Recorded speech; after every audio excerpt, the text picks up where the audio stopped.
que a Bíblia diz sobre a homossexualidade? Este artigo é uma exploração das passagens específicas que mencionam o comportamento homossexual.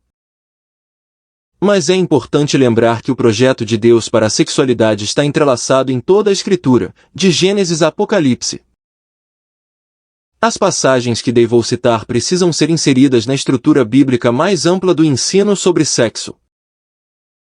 É uma surpresa para muitas pessoas descobrir que há apenas um punhado de passagens na Bíblia que mencionam diretamente os relacionamentos entre pessoas do mesmo sexo. As passagens que mencionam diretamente a homossexualidade vêm do Antigo Testamento, as outras 3 são do Novo Testamento. Gênesis 19. Sodoma tornou-se tão associada à conduta homossexual que seu nome foi por muitos anos um sinônimo para isso. Mas é a sodomia realmente o que Sodoma é?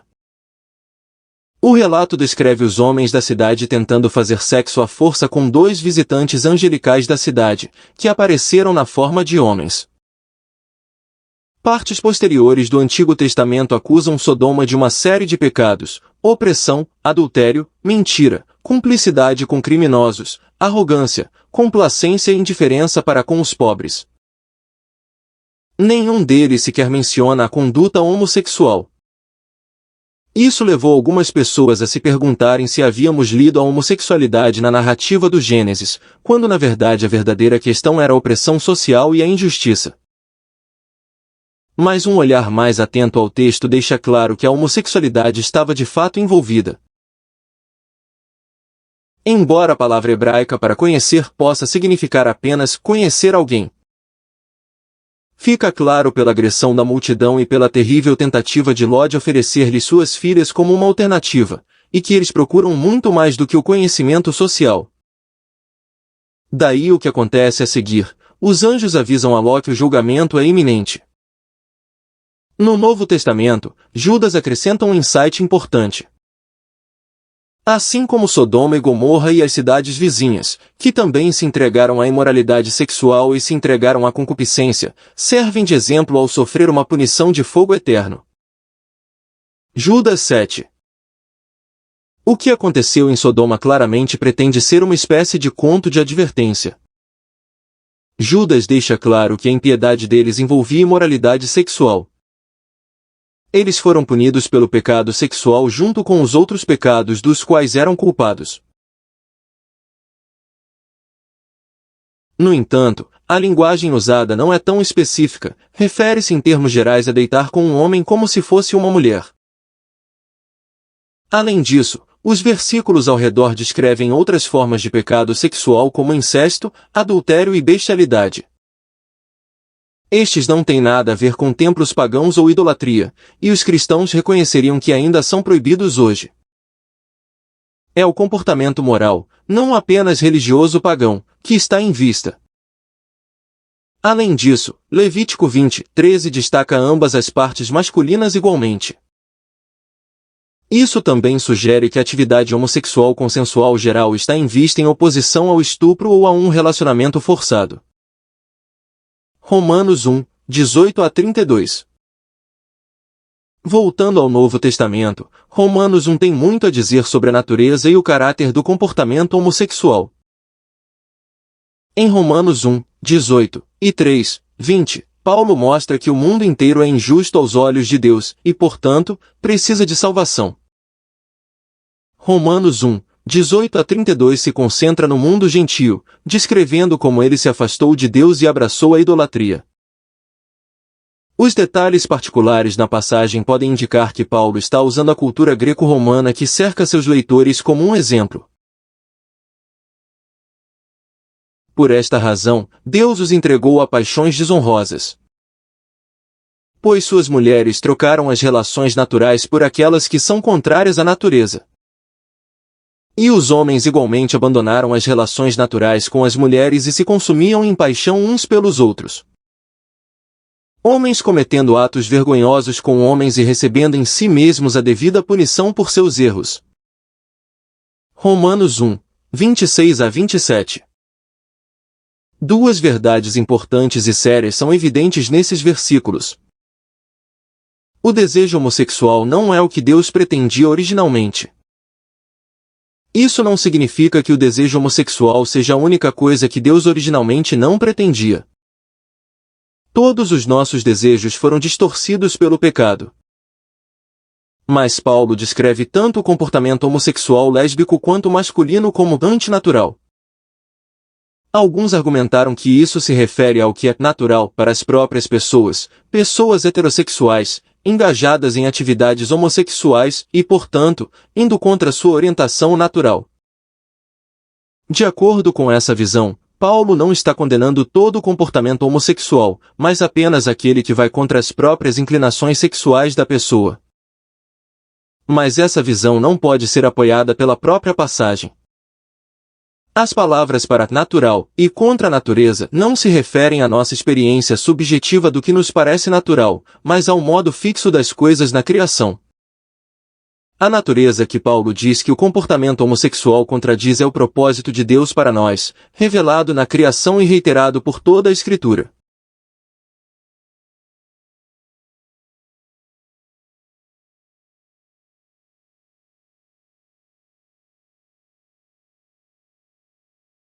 A referência de Paulo ao lesbianismo, bem como a conduta homossexual masculina, também apoia a ideia de que ele está condenando toda atividade homossexual. E não apenas as relações homem-menino que ocorriam na cultura romana. A força da linguagem de Paulo não deve nos fazer pensar que a conduta homossexual é a pior ou a única forma de comportamento pecaminoso. Paulo pode estar destacando isso porque é um exemplo particularmente vívido, ou porque era especialmente pertinente para seus leitores em Roma, dado seu contexto cultural. De qualquer forma, ilustra algo que é o caso de todos nós: quando rejeitamos a Deus, nos encontramos desejando o que não fomos naturalmente projetados para fazer. Mesmo aqueles que desejam sexo heterossexual acabam fazendo isso de uma forma que não está totalmente de acordo com o desígnio do Criador para o sexo. Não há motivos nesta passagem para destacar pessoas homossexuais para qualquer tipo de condenação especial. A mesma passagem indica a todos nós. Nossos desejos distorcidos são um sinal de que nos afastamos de Deus. Paulo escreve que ao lado do Evangelho, a ira de Deus está sendo revelada do céu contra toda impiedade e injustiça dos homens, Romanos 1, 18. Embora um dia haja um dia de ira quando o justo julgamento de Deus será revelado, Romanos 2, 5. Já existe uma expressão atual da ira de Deus contra o pecado. Vemos a ira de Deus nisso: Ele nos dá o que queremos. Em resposta às trocas que Paulo descreveu, vemos 3 instâncias de Deus entregando sociedades para viverem nos destroços de nossos desejos pecaminosos. Este é o seu julgamento atual contra o pecado. Pedimos uma realidade sem ele e ele nos dá uma amostra dela.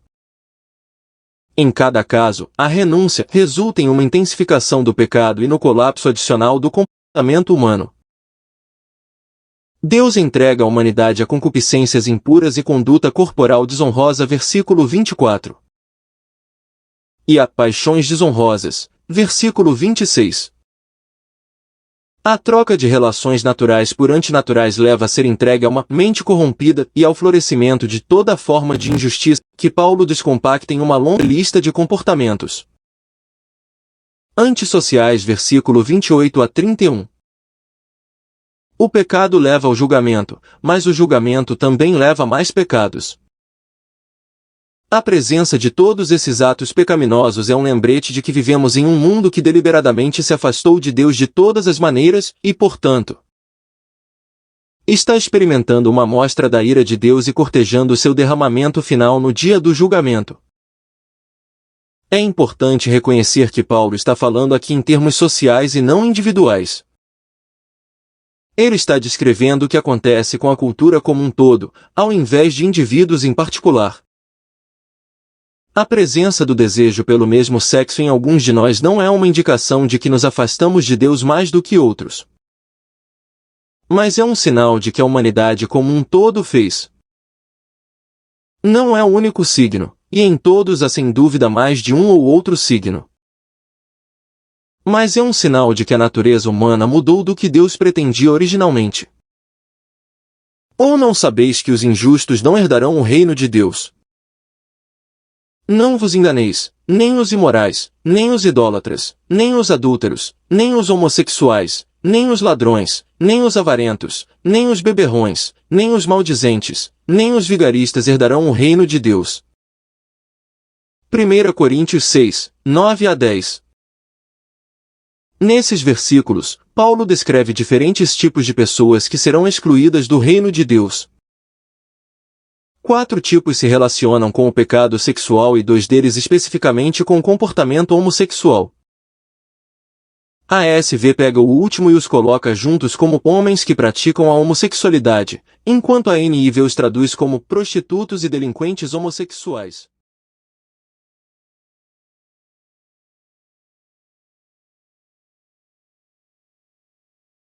O primeiro dos termos relacionados à homossexualidade é malakoi, que traduzido literalmente significa suaves. Na literatura clássica, poderia ser usado como um termo pejorativo para homens que eram afeminados. Para o parceiro mais jovem e passivo em um relacionamento pederástico ou para se referir a prostitutos. Em 1 Coríntios 6, malakoi aparece em uma lista descrevendo formas gerais de pecado sexual. E o contexto sugere que Paulo provavelmente o está usando de maneira ampla para se referir aos parceiros passivos nas relações homossexuais. O segundo termo que Paulo usa é arsenokoitai. Esta palavra é feita adicionando masculino arsen a relação sexual coites, literalmente cama. Essas duas palavras são usadas na tradução grega de Levítico 18, 22 e 20, 13, o que sugere que Paulo está ligando essas duas passagens. Paulo já fez uma conexão com Levítico em 1 Coríntios 5, onde ele condena a aceitação da igreja de um homem vivendo com a esposa de seu pai usando uma linguagem que ecoa, Levítico 18, 7 a 8. Para Paulo, os pecados sexuais que Levítico proíbe permanecem proibidos para os cristãos do Novo Testamento. Arsenokoitai, então, é um termo geral para sexo masculino do mesmo sexo. Seu emparelhamento com malakoi indica que Paulo está se dirigindo aos parceiros ativos e passivos no sexo homossexual. O que tudo isso significa para nossa compreensão da homossexualidade?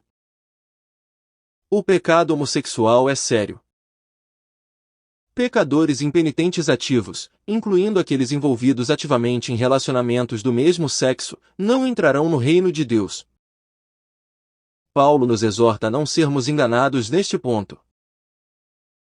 Ele supõe que haverá aqueles que negam esse ensinamento e argumentam que algumas formas de conduta homossexual são aceitáveis a Deus. Mas Paulo é claro, a conduta homossexual leva as pessoas à destruição. Este é um problema sério. O pecado homossexual não é único.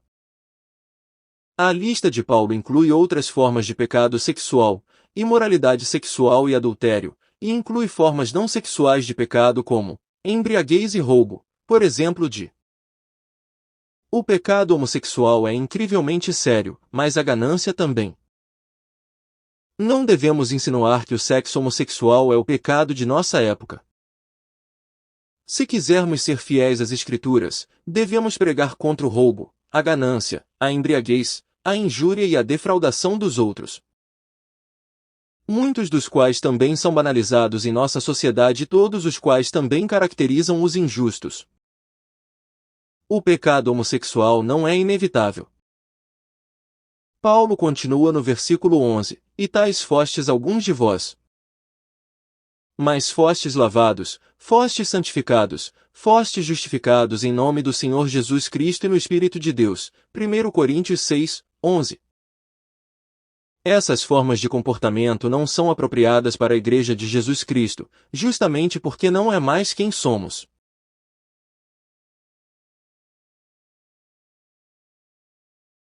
Claramente, alguns dos coríntios eram homossexuais ativos. Eles já viveram dessa maneira. Mas não mais. Eles foram lavados, santificados e justificados, perdoados, limpos de seus pecados e separados para Deus. Eles têm uma nova posição e identidade diante dele. Por mais arraigado que esteja no comportamento de alguém, a conduta homossexual não é inevitável.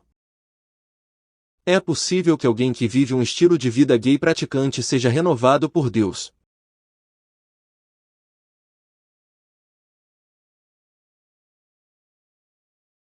Tentações e sentimentos podem persistir.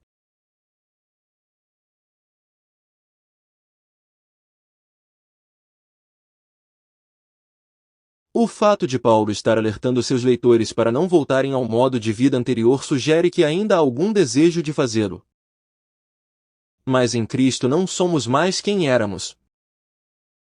Aqueles que saíram de um estilo de vida gay ativo precisam entender como se ver o que nos definia então não nos define mais agora. 1 Timóteo 1, 8 a 10.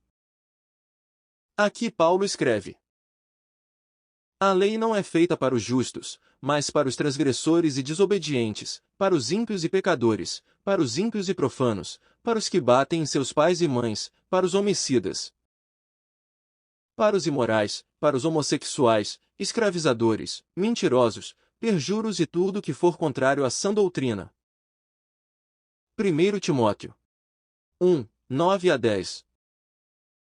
Ele novamente usa o termo arsenokoitai, que é traduzido pela ESV como homens que praticam a homossexualidade, como um termo abrangente para todas as formas de conduta homossexual.